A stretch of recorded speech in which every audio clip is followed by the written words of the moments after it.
Pozor, pripútajte sa, cestujeme do minulosti. A pristávame v 16. storočí, v dobe, kedy svetu vládla renesancia.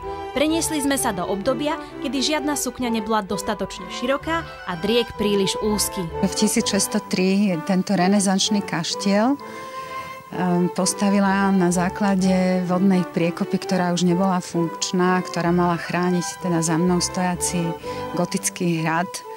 Postavila ho žena, ktorá sa volala Magdalena Zaj, a teraz vlastne v podstate k jej úcte sa jej to snažím v podstate v jej duchu, dúfam, že teda v jej duchu zachovať. Nakoľko tento hrad je zasadený do nádherného prostredia a zaujala nás architektúra tohto hradu, rozhodli sme sa nafotiť pri príležitosti 10. výročia zrekonštruovania tohto hradu nejaké zaujímavé fotky a približiť toto prostredie verejnosti.